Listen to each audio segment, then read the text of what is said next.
this is a great event, and we love to bring the community together to support the One Albuquerque spirit, which we've been calling in civic engagement One Albuquerque in Action.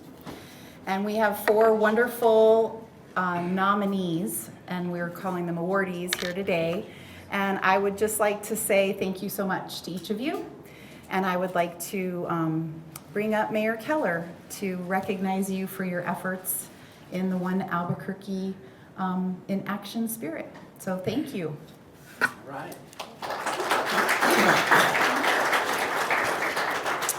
Good morning, everyone, and especially our volunteers and just wonderful members of the City of Albuquerque family. It's great to be here to celebrate some of the good work that people do each and every day all around our city.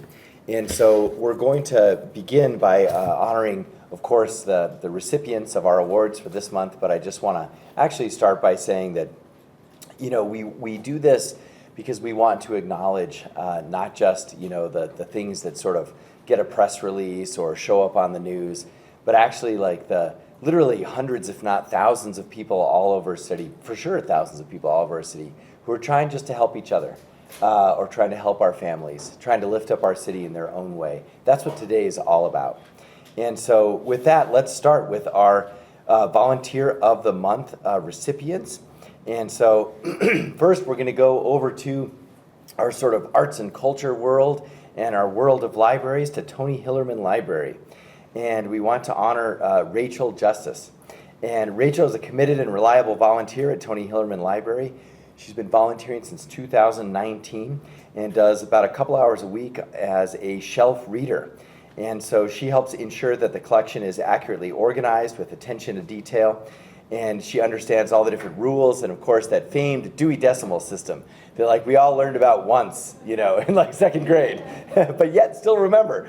And that also comes with, I think, a personal touch that she offers and that her nominators have shared with humor and consistent, friendly remarks that brighten the day for everyone around her. And also, she's part of, in general, a wonderful program around the libraries where we utilize a lot of volunteers, and we also continue to need more volunteers. So you can follow Rachel's example. So Rachel, come on up, and congratulations.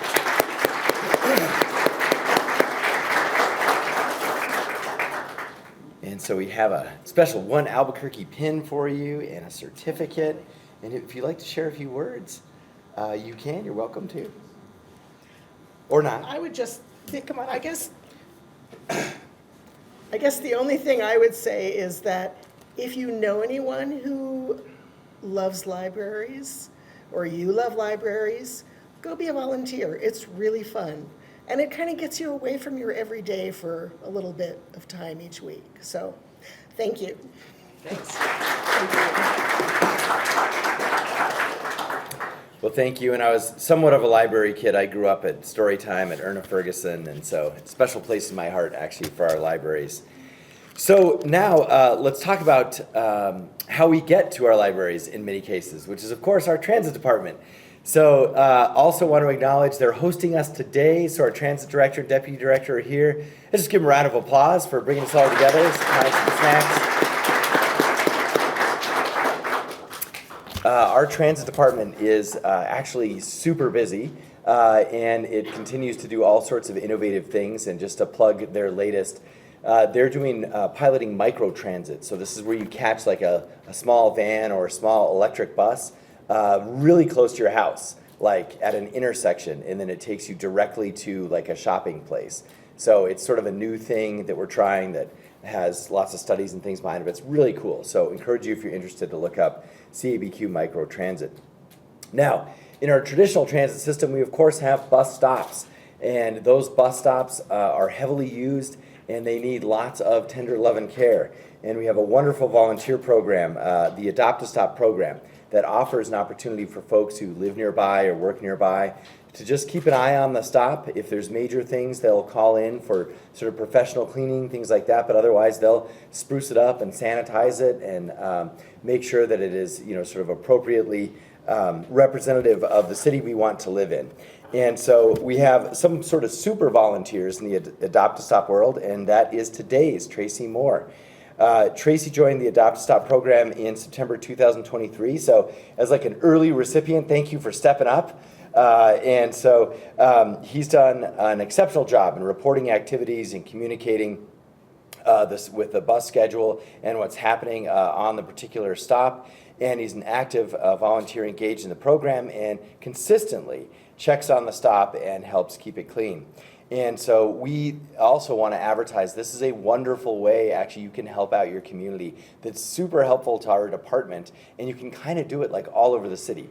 And so we want to invite you up. Tracy, congratulations. He does 2 stops on Lomas and Easter Day and demonstrates a wonderful role model for our Adopt a Stop program. Congratulations.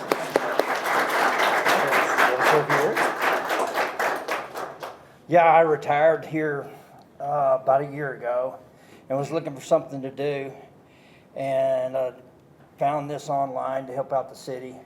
And Dwayne Baker got in touch with me, and he's been overseeing me ever since. I go up and do my work at the bus stop.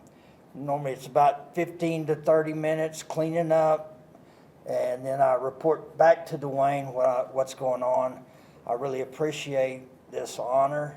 I appreciate the kind words from the mayor and from Dwayne. Thank you very much. You got it. We got a certificate for you too. Thank you. Well, thanks so much. And Dwayne does a great job with this program. He's over there. Give him a quick round of applause for his work on all of it. Could I add real quick, what impressed me with him so much is that where most volunteers would have called me and said, hey, there's no way I can get all this cleaned up. We went out to see him out there, and he was more elbow grease than I've ever seen trying to get off graffiti, and I was highly impressed with his effort. Awesome. Great Thank work. you. Thank you, Tracy. Okay, we're going to switch over to our One Albuquerque Awards. And so these are folks just in the community doing great things each and every day. Sometimes they're city workers, sometimes they're volunteers, sometimes they're just folks in the community. In this case today, we want to turn over to our four-legged friend world in some ways with a amazing animal protection officer, Tiffany Lopez, who's here with us today. But I want to tell you a little bit about what she did. On June 9th, not too long ago, a couple of weeks ago, Officer Lopez noticed a truck on fire on the Lomas Overpass Bridge. In her quick thinking and bravery, she alerted the driver so that he could safely exit. And Officer Lopez attempted to extinguish the fire with a small extinguisher, which was insufficient, as they always are. Those little things never really help that much. But then she requested a large extinguisher and continued her efforts until AFR arrived.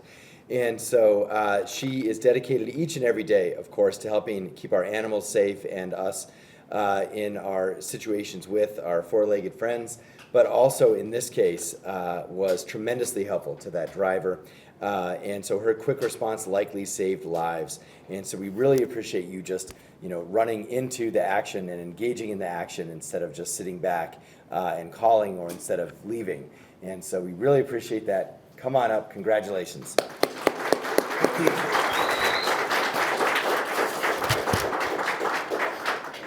Good job. So this is for you. And yeah, if you want to share a few words, it'd be great. I just feel like I was at the right place at the right time. This lady right here instilled in me do the right thing, always, even when nobody's watching. So I am who I am today because of her. But I'm not scared to run into action. I don't think about the after effects till after, like, but I was blessed to be there and to help them out. So thank you guys. Appreciate it.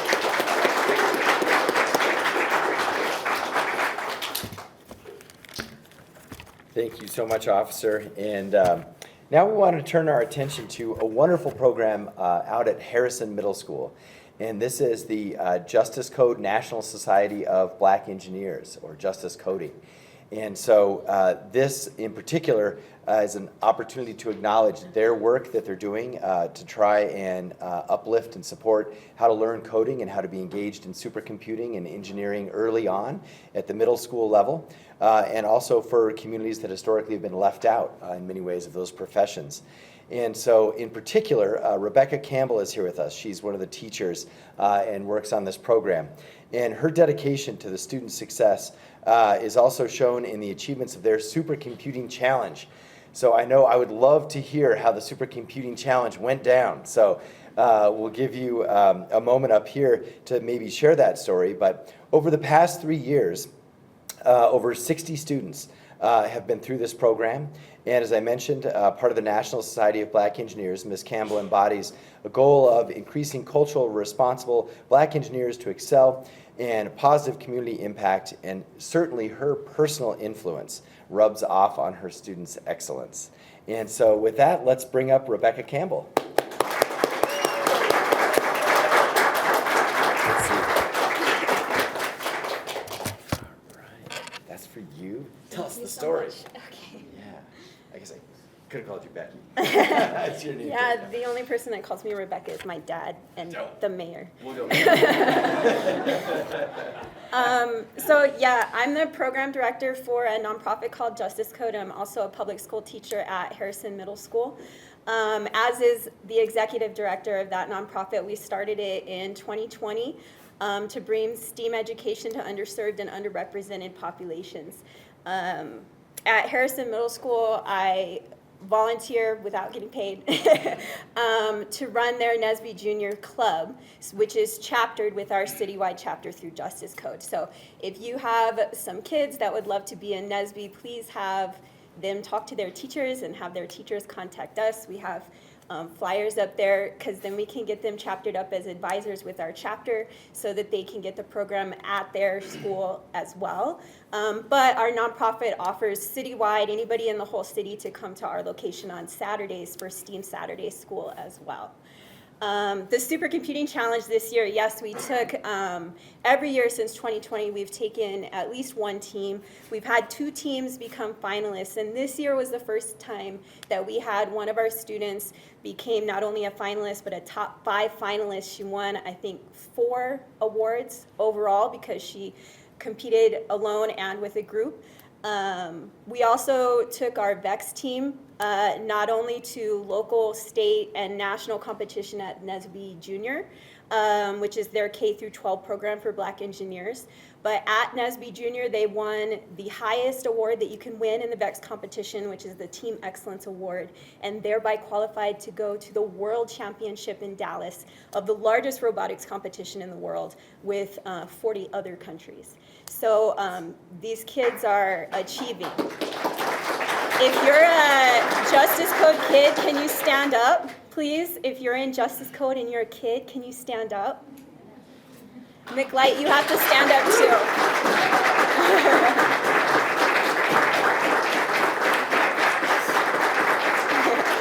You can stand up too, Seth. Thank you guys so much. These guys are the reason that I'm up here. It's not because of me. Mr. Mackay right there, it's his fault that it's all happening anyways. I also want to say thank you to my executive director, Kaya Brown. Her passion for social justice through STEM endeavors is what started our nonprofit. I want to say thank you to our partner, Dr. Emmanuel Estonye, who offers our African language class for the A in STEAM, to Miss Maria for raising your child. And I'm just really grateful to be part of this organization and to see it be so successful. If you have kids in APS and they can convince one of their teachers to be a NSBE advisor, please have them contact me. I'll get them chaptered with our Justice Code chapter so that we can work on getting them some funding and getting them out to the national convention every year. Thank you.